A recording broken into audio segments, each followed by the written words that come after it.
Samsung S25 ultra unboxing ಅಂತ ನೋಡೋದಾದ್ರೆ box ನ ಒಳಗೆ ಸ್ಮಾರ್ಟ್ ಫೋನ್ ಅನ್ನು ನೋಡ್ಕೋಬಹುದು. ಒಂದು SIM ejector pin, type C ನ charging cable and user manual ಅಷ್ಟೇ ಇರೋದು. ಸ್ಮಾರ್ಟ್ ಫೋನ್ ನೋಡೋದಾದ್ರೆ ಈ ರೀತಿ ಡಿಸೈನ್ ನಲ್ಲಿ ಕೊಟ್ಟಿದ್ದಾರೆ.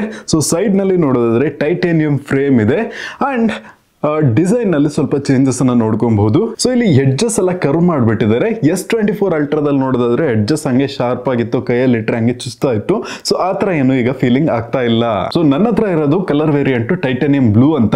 ಸೊ ಇದು ಲೈಟಿಂಗ್ ಕಂಡೀಷನ್ ಗೆ ತಕ್ಕಂತೆ ಕಲರ್ಸ್ ಡಿಫ್ರೆಂಟ್ ಆಗಿ ಕಾಣಿಸ್ತಾ ಇರುತ್ತೆ. ಸೊ ಅದು ಕೂಡ ನೋಡಕ್ ಚೆನ್ನಾಗಿರುತ್ತೆ. ಸೊ ಸೈಡ್ ನಲ್ಲಿ ನೀವು ನೋಡ್ಕೋಬಹುದು ಕಲರ್ ಯಾವ ತರ ಕಾಣಿಸ್ತಿದೆ ಅಂತ. ಹೇಗಿದ್ರು ನಾವು ಫೈನಲ್ ಆಗಿ ಒಂದು ಬ್ಯಾಕ್ ಕವರ್ ಅನ್ನ ಹಾಕಿ ಬಿಡ್ತೀವಿ. ಲೆಫ್ಟ್ ಸೈಡ್ ಎಂಟಿ ಇದೆ. ಟಾಪ್ ನಲ್ಲಿ ನೋಡೋದಾದ್ರೆ noise cancellation mic, right side ನೋಡೋದಾದ್ರೆ ವಾಲ್ಯೂಮ್ ಕೀಸ್ ಮತ್ತು ಪವರ್ ಬಟನ್ ಅನ್ನ ಕೊಟ್ಟಿದ್ದಾರೆ. ಇದನ್ನ AI ಬಟನ್ ಆಗಿ ಯೂಸ್ ಮಾಡ್ಕೊಬಹುದು ಲಾಂಗ್ ಪ್ರೆಸ್ ಮಾಡ್ಕೊಂಡು. ಬಾಟಮ್ ನಲ್ಲಿ ಸಿಮ್ ಟ್ರೇ, ಒಂದು ಮೈಕ್ರೋಫೋನ್, ಟೈಪ್ ಸಿ ನ ಚಾರ್ಜಿಂಗ್ ಇಂಟರ್ಫೇಸ್, ಸ್ಪೀಕರ್ ಪೋರ್ಟ್ ಅನ್ನ ನೋಡ್ಕೊಬಹುದು ಅಂಡ್ ಇದು ಎಸ್ ಪೆನ್ ನ ಜೊತೆಗೆ ಬರ್ತಾ ಇದೆ. ಸೊ ಇದನ್ನ ಹಿಡ್ಕೊಂಡು ನಾವು ಡ್ರಾಯಿಂಗ್ ಮಾಡ್ಕೊಬಹುದು, ನೋಟ್ಸ್ ಬರ್ಕೋಬಹುದು ಅಂಡ್ ಎಕ್ಸೆಟ್ರಾ. ಅಂಡ್ ಇನ್ನೊಂದು ಇಂಪಾರ್ಟೆಂಟ್ ಆದ ವಿಷಯ ಏನಂದ್ರೆ ಇದರಲ್ಲಿ ಯಾವುದೇ ರೀತಿಯ ಬ್ಲೂಟೂತ್ ಕೊಡ್ತಾ ಇಲ್ಲ ಸದ್ಯಕ್ಕೆ. ನಾವು ಫೋಟೋ ತೆಗಿಯಕ್ಕೆ ಹಿಂಗ್ ಮಾಡ್ಕೊಂಡು ಬಟನ್ ಕ್ಲಿಕ್ ಮಾಡ್ಕೊಂಡು ಏನು ಫೋಟೋ ತೆಗಿಯಕ್ಕಾಗಲ್ಲ. ಮೇ ಬಿ ಫ್ಯೂಚರ್ ನಲ್ಲಿ ಇದಕ್ಕೋಸ್ಕರನೇ ಅಂತಾನೆ ಇನ್ನೊಂದು ಎಸ್ ಪೆನ್ ಅನ್ನ ಲಾಂಚ್ ಮಾಡಬಹುದು ಅಂತ ರೂಮರ್ಸ್ ಇದೆ. ನೋ ಗ್ಯಾರಂಟಿ, ಬಟ್ ಇದಕ್ಕಂತೂ ಯಾವುದೇ ರೀತಿಯ ಬ್ಲೂಟೂತ್ ಸಪೋರ್ಟ್ ಇಲ್ಲ. 6.9 inch QHD plus dynamic AMOLED 2X display ನ ಕೊಡ್ತಿದ್ದಾರೆ. 2600 ನ ಪೀಕ್ ಬ್ರೈಟ್ನೆಸ್ ಇದ್ದು ನಮಗೆ ಹೊರಗಡೆನೂ ಕೂಡ ಒಳ್ಳೆ ಒಂದು ಬ್ರೈಟ್ನೆಸ್ ಅನ್ನ ನೋಡ್ಕೊಬಹುದು. ಅಂಡ್ ಮೋಸ್ಟ್ ಇಂಪಾರ್ಟೆಂಟ್ ಆಗಿ Corning Gorilla Glass Armor 2 protection ಅನ್ನು ಕೊಡ್ತಿದ್ದಾರೆ ಫ್ರಂಟ್ ಅಂಡ್ ಬ್ಯಾಕ್. ನಮಗೆ ಸ್ಕ್ರಾಚ್ ಕೂಡ ಅಷ್ಟು ಈಸಿಯಾಗಿ ಆಗೋದಿಲ್ಲ. So scratch protection ಸಖತ್ತಾಗಿರುತ್ತೆ.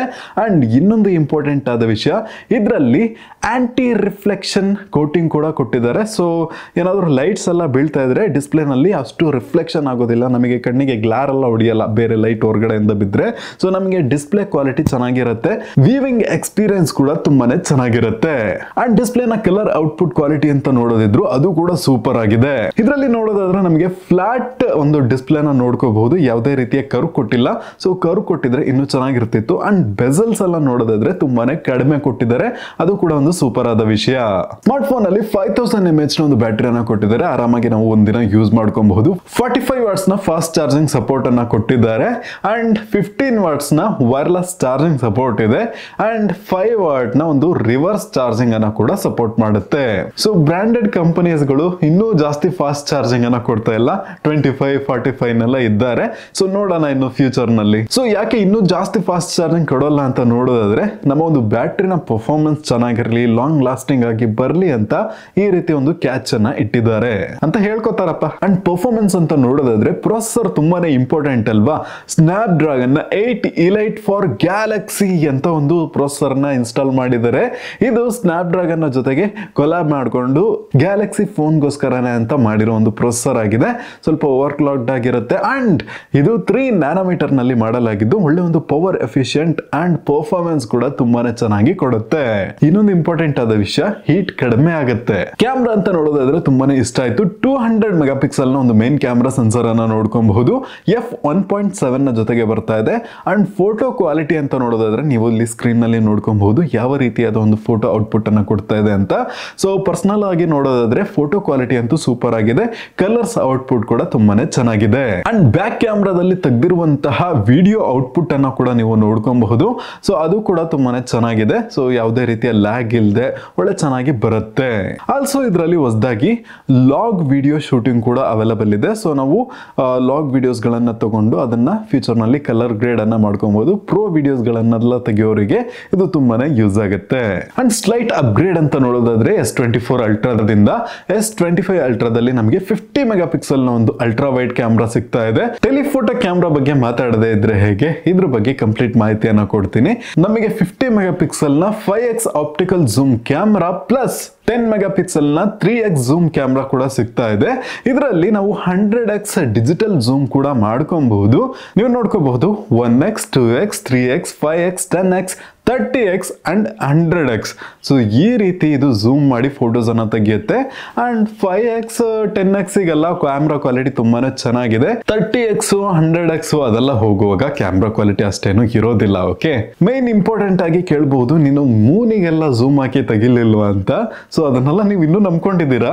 ಆದ್ರೂ ಈ ಒಂದು ಸಣ್ಣ ಫೋನ್ ಅಲ್ಲಿ ಎಷ್ಟು ದೂರ ಝೂಮ್ ಮಾಡಿ ಫೋಟೋಸ್ ತೆಗಿಬಹುದಲ್ಲ, ಅದಕ್ಕೆ ಮೆಚ್ಚಬಹುದು. ಅಂಡ್ ಫ್ರಂಟ್ ಸೆಲ್ಫಿ ಕ್ಯಾಮ್ರಾ ಬಗ್ಗೆ ನೋಡೋದಾದ್ರೆ 12 ಮೆಗಾ ಪಿಕ್ಸೆಲ್ ನ ಕ್ಯಾಮ್ರಾನ ಕೊಟ್ಟಿದ್ದಾರೆ. ಒಳ್ಳೆ ಒಂದು ಲೈಟಿಂಗ್ ಕಂಡೀಷನ್ ಅಲ್ಲಿ ವಿಡಿಯೋ ಕ್ವಾಲಿಟಿ ಆಗಿರಲಿ, ಸೆಲ್ಫಿ ಫೋಟೋಸ್ ಆಗಲಿ ತುಂಬಾನೇ ಕ್ವಾಲಿಟಿ ಚೆನ್ನಾಗಿದೆ. ನೀವು ಔಟ್ಪುಟ್ ಅನ್ನ ನೋಡ್ಕೊಬಹುದು. ನಾನು ಸೆಲ್ಫಿ ಫೋಟೋಸ್ ಗಳನ್ನ ಹಾಕ್ತಾ ಇದ್ದೀನಿ ಎಷ್ಟು ಸಖತ್ತಾಗಿದೆ ಅಂತ. ಅಂಡ್ ಫ್ರಂಟ್ ವಿಡಿಯೋ ಕೂಡ ತೆಗೆದಿದ್ದೀನಿ ನೋಡಿ. ಔಟ್ಡೋರ್ ಅಥವಾ ಇಂಡೋರ್ ಒಳ್ಳೆ ಒಂದು ಲೈಟಿಂಗ್ ಕಂಡೀಷನ್ ನಲ್ಲಿ ಕ್ಯಾಮ್ರಾ ಔಟ್ಪುಟ್ ಅಂತ ತುಂಬಾನೇ ಚೆನ್ನಾಗಿದೆ. ಅಂಡ್ ಲೋ ಲೈಟ್ ನಲ್ಲಿ ಇರುವಾಗ ಕ್ಯಾಮ್ರಾ ಔಟ್ಪುಟ್ ಅಷ್ಟೇನು ಚೆನ್ನಾಗಿಲ್ಲ, ನಾರ್ಮಲ್ ಆಗಿದೆ. ಯಾಕಂದ್ರೆ f2.2 ನ ಒಂದು ಅಪರ್ಚರ್ ಅನ್ನ ಕೊಟ್ಟಿದ್ದಾರೆ. f1.7 ಅಥವಾ 1.9 ಕೊಟ್ಟಿದ್ರೆ ಇನ್ನೂ ಚೆನ್ನಾಗಿ ಔಟ್ಪುಟ್ ಇರ್ತಾ ಇತ್ತು. ಇಷ್ಟೊಂದು ಪ್ರೀಮಿಯಂ ಆದ ಸ್ಮಾರ್ಟ್ ಫೋನ್ ನಲ್ಲಿ ಫ್ರಂಟ್ ಕ್ಯಾಮ್ರಾ ಕ್ವಾಲಿಟಿನಲ್ಲಿ ಕಾಂಪ್ರಮೈಸ್ ಮಾಡ್ಕೊಂಡ್ರೆ ಹೇಗೆ? ಗ್ಯಾಲಕ್ಸಿ S25 ಅಲ್ಟ್ರಾ ಅಂತ ನೋಡೋದಾದ್ರೆ ಇದರಲ್ಲಿ ಇರುವಂತಹ AI ಫೀಚರ್ಸ್, ಇದರಲ್ಲಿ ನಾವು ಫೋಟೋಸ್ ಅನ್ನ ತೆಗೆದಿರ್ತೀವಿ, ನಮಗೆ ಅನ್ವಾಂಟೆಡ್ ಆಬ್ಜೆಕ್ಟ್ಸ್ ತುಂಬಾ ಇರುತ್ತೆ, ಅದನ್ನ ನಾವು ಒಂದೇ ಕ್ಲಿಕ್ ನಲ್ಲಿ ರಿಮೂವ್ ಮಾಡ್ಕೊಬಹುದು. ಫೋಟೋ ಲೈವ್ ಎಫೆಕ್ಟ್ ಅಂತ ಇದೆ, ಅದನ್ನ ಹಾಕೊಂಡು ಫೋಟೋನ ವಿಡಿಯೋ ಆಗಿ ಕನ್ವರ್ಟ್ ಮಾಡ್ಕೊಬಹುದು. ಅಂಡ್ ಇನ್ನೊಂದು ಹೊಸ ಫೀಚರ್ಸ್ ಕೂಡ ಕೊಟ್ಟಿದ್ದಾರೆ. ಏನಂದ್ರೆ ನಾವು ವಿಡಿಯೋ ಶೂಟ್ ಮಾಡಿರ್ತೀವಿ, ಬ್ಯಾಕ್ ಗ್ರೌಂಡ್ ನಲ್ಲಿ ತುಂಬಾನೇ ನಾಯ್ಸ್ ಇರುತ್ತೆ, ಅದನ್ನ ನಾವು ಒಂದೇ ಕ್ಲಿಕ್ ನಲ್ಲಿ AI ವಾಯ್ಸ್ ರಿಮೂವ್ ಅನ್ನ ಮಾಡ್ಕೊಬಹುದು. ಬ್ಯಾಕ್ ಗ್ರೌಂಡ್ ನಲ್ಲಿರುವ ನಾಯ್ಸ್ ಅನ್ನೆಲ್ಲ ರಿಮೂವ್ ಮಾಡ್ತಾ ಇದೆ. AI ಸೆಲೆಕ್ಟ್ ಅಂತ ಇನ್ನೊಂದು ಫೀಚರ್ ಕೂಡ ಇದೆ. ಇದನ್ನ ಸೆಲೆಕ್ಟ್ ಮಾಡ್ಕೊಂಡು ನಾವು ಸ್ಕ್ರೀನ್ ನಲ್ಲಿರುವ ಆಬ್ಜೆಕ್ಟ್ ಅನ್ನ ಸರ್ಚ್ ಮಾಡ್ಕೊಬಹುದು, ಅಥವಾ ಯಾವ್ದಾದ್ರು ವಿಡಿಯೋ ಓಡ್ತಾ ಇದ್ರೆ ಅದರಲ್ಲಿ ನಾವು ಜಿಫ್ ಅನ್ನ ಕ್ರಿಯೇಟ್ ಮಾಡ್ಕೋಬಹುದು. ಅಂಡ್ ಜೆಮಿನೈ ಇಂಟೆಗ್ರೇಷನ್ ಕೂಡ ಇದೆ. ಸೊ ನನ್ನ ಫ್ರೆಂಡಿಗೆ ಈ ತರ ಮೆಸೇಜ್ ಮಾಡ್ಬಿಡಪ್ಪ ಅಂತ ಒಂದು ವಾಯ್ಸ್ ನೋಟ್ ಹಾಕ್ಬಿಟ್ರೆ ಸಾಕು, ಅದು ಆಟೋಮೆಟಿಕ್ ಆಗಿ ಮೆಸೇಜ್ ಮಾಡ್ಬಿಡುತ್ತೆ. ನಾವು ಕಷ್ಟಪಡ್ಕೊಂಡು ಎಲ್ಲ ಹುಡುಕಿ ಟೈಪ್ ಮಾಡ್ಬೇಕಂತ ಅವಶ್ಯಕತೆನೇ ಇಲ್ಲ. ಸೊ ಈ ತರ ಸುಮಾರು AI ಫೀಚರ್ ಈ ಒಂದು ಸ್ಮಾರ್ಟ್ ಫೋನ್ ಅಲ್ಲಿ ಸಿಗ್ತಾ ಇದೆ. ಬಟ್ ಎಲ್ರಿಗೂ ಯೂಸ್ ಆಗುತ್ತಾ ಅದ್ ನನಗೆ ಗೊತ್ತಿಲ್ಲ. ಆಪರೇಟಿಂಗ್ ಸಿಸ್ಟಮ್ ಅಂತ ನೋಡೋದಾದ್ರೆ Android based One UI 7 out of the box ನಮಗೆ ಸಿಗ್ತಾ ಇದೆ. ಅಂಡ್ ಸ್ಪೀಡ್ ಎಲ್ಲ ನೋಡೋದಾದ್ರೆ ಎಲ್ಲ ಆಪ್ ಓಪನಿಂಗ್ ಎಲ್ಲ ತುಂಬಾನೇ ಫಾಸ್ಟ್ ಆಗಿ ಇದು ವರ್ಕ್ ಆಗುತ್ತೆ. LPDDR5X ನ 12GB RAM ಅನ್ನ ನೋಡ್ಕೊಬಹುದು. ತುಂಬಾನೇ ಫಾಸ್ಟ್ ಆಗಿ ಒಂದು ಪರ್ಫಾರ್ಮೆನ್ಸ್ ಅನ್ನ ನಮಗೆ ಕೊಡುತ್ತೆ. ನನ್ನ ಹತ್ರ ಇರೋದು 256GB storage variant. Ultra fast storage 4.0 ಜೊತೆಗೆ ಬರ್ತಾ ಇದೆ. ರೀಡ್ ಅಂಡ್ ರೈಟ್ ಸ್ಪೀಡ್ ಕೂಡ ತುಂಬಾನೇ ಫಾಸ್ಟ್ ಆಗಿರುತ್ತೆ. ಪ್ರೈಸ್ ನೋಡೋದಾದ್ರೆ 1,29,999. ಪ್ರೀ ಬುಕ್ ಮಾಡೋರಿಗೆ ಇನ್ನೊಂದು ಬೆನಿಫಿಟ್ ಕೂಡ ಸಿಗ್ತಾ ಇದೆ. ಆಟೋಮೆಟಿಕ್ ಆಗಿ ನಿಮಗೆ 512GB ವೇರಿಯಂಟ್ ನ ಒಂದು ಸ್ಮಾರ್ಟ್ ಫೋನ್ ಅನ್ನ ಪ್ರೊವೈಡ್ ಮಾಡ್ತಾರಂತೆ. ನೀವು 256GB ಸ್ಟೋರೇಜ್ ವೇರಿಯಂಟ್ ಬುಕ್ ಮಾಡಿದ್ರೇನೆ ಅವರು ಅದನ್ನೇ ಚೇಂಜ್ ಮಾಡಿ ಕೊಟ್ಬಿಡ್ತಾರೆ. ಸ್ಟಾರ್ಟಿಂಗ್ ಪ್ರೈಸ್ ನೋಡೋದಾದ್ರೆ 1,29,999. 1TB ವೇರಿಯಂಟ್ ಕೂಡ ಇದೆ, ಅದು 1,65,000 ಸಮಥಿಂಗ್ ಏನೋ ಬರುತ್ತೆ. S25 ಅಲ್ಟ್ರಾ ಇಷ್ಟು ದೊಡ್ಡಕ್ಕೆ ಕೈಯಲ್ಲಿದೆ. ಅಂಡ್ S25 ನೋಡೋದಾದ್ರೆ ಕೈಯಲ್ಲಿ ಕಾಂಪ್ಯಾಕ್ಟ್ ಆಗಿ, ಚಿಕ್ಕದಾಗಿ, ಸಖತ್ತಾಗಿ, ಇನ್ನೂ ಪ್ರೀಮಿಯಂ ಫೀಲಿಂಗ್ ಆಗಿ ಕೊಡ್ತಾ ಇದೆ. ನಮಗೆ ಅಂಡರ್ 1 lakh ನಲ್ಲಿ ಬರ್ತಾ ಇದೆ. ಫೋನ್ ಸಖತ್ತಾಗಿದೆ. ಸೊ ತುಂಬಾ ದೊಡ್ಡ ಬೇಡ, ನನಗೆ ಕೈಯಲ್ಲಿ ಕಾಂಪ್ಯಾಕ್ಟ್ ಇದ್ರೆ ಸಾಕು ಅಂದ್ರೆ ಈ ಒಂದು ಸ್ಮಾರ್ಟ್ ಫೋನ್ಗೂ ನೀವು ಹೋಗಬಹುದು. ಆದ್ರೆ ಒಂದು ನಮಗೆ 100x ನ ಟೆಲಿಫೋಟೋ ಕ್ಯಾಮ್ರಾ ಅಲ್ಲ ಇದರಲ್ಲಿ ಸಿಗಲ್ಲ. ಇನ್ನೊಂದು ಫೀಚರ್ ಮರ್ತ್ಬಿಟ್ಟೆ, ಇದರಲ್ಲಿ ಅಲ್ಟ್ರಾಸಾನಿಕ್ ನ ಫಿಂಗರ್ ಪ್ರಿಂಟ್ ಸೆನ್ಸರ್ ಅನ್ನ ಕೊಟ್ಟಿದ್ದಾರೆ. ಸೊ ನಮ್ಮ ಕೈಯಲ್ಲಿ ನೀರೆಲ್ಲ ಹಾಕಿ ನಾವು ಫಿಂಗರ್ ಪ್ರಿಂಟ್ ಒತ್ತಿದ್ರು ಕೂಡ ಇದು ಕರೆಕ್ಟ್ ಆಗಿ ಅನ್ಲಾಕ್ ಆಗುತ್ತೆ. ಪ್ರೈಸಸ್ ಎಲ್ಲ ಜಾಸ್ತಿ ಆಯ್ತು ಅನ್ನೋರಿಗೆ ಕ್ರೆಡಿಟ್ ಕಾರ್ಡ್ ಆಫರ್ಸ್ ಎಲ್ಲ ಅವೈಲೇಬಲ್ ಇದೆ. ಸೊ ನೀವು ಯೂಸ್ ಮಾಡ್ಕೊಳ್ಬಹುದು. ಅಂಡ್ ಇನ್ನೊಂದು ವಿಷಯ, ಇಷ್ಟು ಜಾಸ್ತಿ ರೇಟ್ ನಲ್ಲಿ ಈ ಒಂದು ಫೋನ್ ಅನ್ನ ತಗೋಬೇಕಾ ತಗೋಬಾರ್ದಾ ಅಂತ ಹೇಳಕ್ಕೆ ನಾನು ಯಾರು ಅಲ್ಲ. ಯಾಕಂದ್ರೆ ನಿಮ್ಮ ಬಳಿ S23 ಇದೆ ಅಥವಾ ಅದಕ್ಕಿಂತ ಕಡಿಮೆ ವೇರಿಯಂಟ್ ಇಂದ ಯಾವ್ದಾರ ಇದೆ, ನೀವು ಅಪ್ಗ್ರೇಡ್ ಮಾಡ್ಕೋಬೇಕು ಅಂತ ಅನ್ಕೊಂಡಿದ್ರೆ ಈ ಒಂದು ಸ್ಮಾರ್ಟ್ ಫೋನ್ ಅನ್ನ ನೀವು ಆರಾಮಾಗಿ ತಗೋಬಹುದು. ದುಡ್ಡಿದ್ದವರು ತಗೋತಾರೆ, ಯಾವುದೇ ರೀತಿಯ ರೆಸ್ಟ್ರಿಕ್ಷನ್ಸ್ ಇಲ್ಲ. ಅಂಡ್ ಇನ್ನೊಂದು ಕೂಡ ನೀವು ಕೇಳಬಹುದು, ಇದರಲ್ಲಿ ಯಾಕೆ ನೀವು ಗೇಮ್ ಆಡಿ ತೋರಿಸಿಲ್ಲ ಅಂತ. ಯಾಕಂದ್ರೆ ಸ್ನ್ಯಾಪ್ ಡ್ರ್ಯಾಗನ್ ನ 888 ಪ್ರೊಸೆಸರ್ ನಲ್ಲೇ ಪಬ್ಜಿ ಅಂತಹ ಗೇಮ್ಸ್ ಗಳು ತುಂಬಾನೇ ಸಖತ್ತಾಗಿ ಆಡ್ಕೊಬಹುದು. ಅಂಡ್ ಪಬ್ಜಿ ಗೇಮ್ ಮಾಡಕ್ಕೆ 4GB RAM ಇರುವ ಫೋನ್ ಎನಫ್ ಆಗಿರುತ್ತೆ. ಅಂಡ್ 1,30,000 ಫೋನ್ ನಲ್ಲಿ ಫ್ರೀ ಫೈರ್ ಅಂತಹ ಗೇಮ್ಸ್ ಅನ್ನೆಲ್ಲ ಆಡಿ ತೋರಿಸ್ಬೇಕಂತ ಅವಶ್ಯಕತೆನೇ ಇಲ್ಲ. ಯಾಕಂದ್ರೆ ಇದರಲ್ಲಿ ಕೂಡ ನೀವು ಸಖತ್ತಾಗಿ ಗೇಮಿಂಗ್ ಅನ್ನ ಆಡ್ಕೊಬಹುದು. ತಲೆನೇ ಕೆಡಿಸ್ಕೋಬೇಡಿ ಆಯ್ತಾ.